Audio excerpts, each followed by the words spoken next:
Tucson Electric Power wants to raise your bill, and at least one city councilor is saying no to that. In 2023, TEP raised its rates by about 10%. That was to keep up with inflation and maintain the energy grid.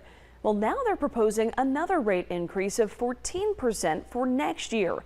But Tucsonans are also struggling to keep up with inflation, which rose more than expected last month.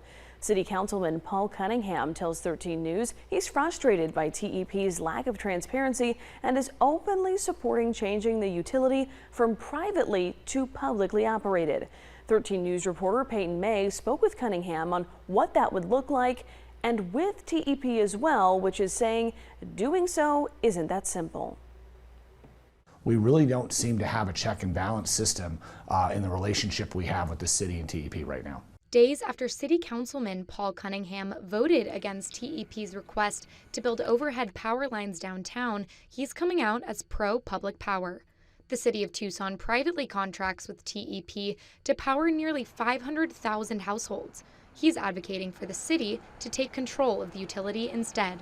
I think we really have to look at a public power option or a hybrid public power option that can compete with TEP. A study done by the city found that moving to a publicly owned utility would save customers more than $200 annually in the first 5 years and up to $1,000 in 20 years. If this can increase the household's discretionary income in the city of Tucson, I think everybody would be in favor of that. But Joe Barrios with TEP says those numbers are based on projections that he calls unrealistically low. It understates how long and how much it would cost to create a public utility, and that could have a real impact on residents of Tucson. While TEP tells us rate increases are necessary to maintain and improve the existing energy grid, Cunningham hopes to start working toward a publicly owned option that guarantees lower costs for customers and expands Tucson's reliance on clean energy.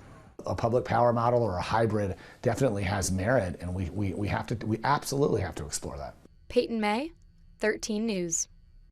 While Cunningham says he doesn't have a timeline for any of these proposals, he does say his team is looking into options. We'll stay on top of it for you.